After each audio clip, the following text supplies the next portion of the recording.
Take care of your gear and it will take care of you. An old saying that still applies today, which also obviously applies to helmets. So in order for you to correctly take care of your brain bucket, we here do our part by bringing you a video guide on how to clean your tactical helmet.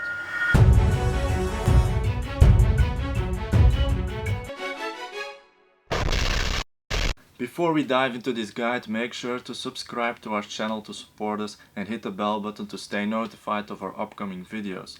Also have a look at our platform and visit shop.ReconBrothers.com for your tactical helmet needs. The guide we will give you here is applicable for ballistic and non-ballistic helmets. Just so you know, this is a general guide which can be used for most helmets out there. However, it is always recommended to consult the manual of your helmet for more specified information. To give you a short view on what to expect in this video, we will go over the cleaning of your helmet, the inspection of your helmet, and we'll also share some longevity tips. So let's start off with the cleaning itself. When it comes to cleaning, you want to wash your helmet regularly, especially after exposure to sweat, salt, sand and other contaminants. Now before you start cleaning, you first want to remove all your accessories like covers, lights, headsets, cameras, counterweights and so on.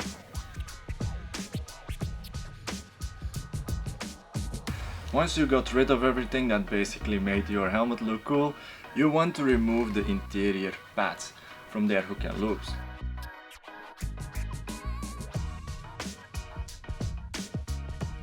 Now furthermore, if your retention system is dirty as well, you can also remove it to make the washing part a bit easier.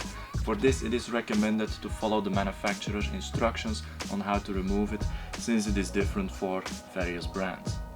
At last, regarding the stripping of your helmet, talking about the accessory rails and the shroud, you best leave them attached to the helmet. Only if they're absolutely filthy and need to be cleaned, you may remove them.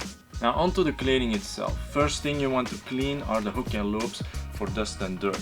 This is easiest to remove with an air pressure. After that, you want to hand wash the shell, the accessory rails and the shroud with a mixture of fresh water and soap. For this you can use a cloth and a soft brush for harder to reach spots. The suspension system or the interior pads and the retention system can best be washed with a synthetic soap for fabrics. After everything has been hand washed, you want to rinse it all thoroughly with fresh water to make sure all dirt and soap has been removed. You also want to squeeze out the moisture from the pads to make them dry faster.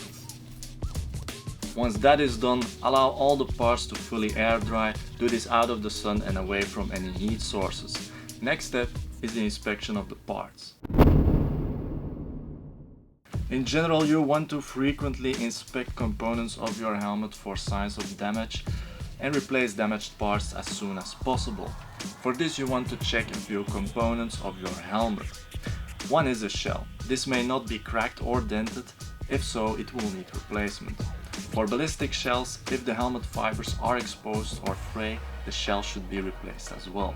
The second thing you want to inspect are the rails and the shroud. These may not be cracked or otherwise damaged and need to have a secure fit. Next are the pads. Here you want to look for tears, rips or soft spots. In these cases the pads should be replaced as well. As for the retention system, you want to check the buckles and closures for function and damage. And you want to make sure all stitches are secure. Also check the bolts for a secure hold.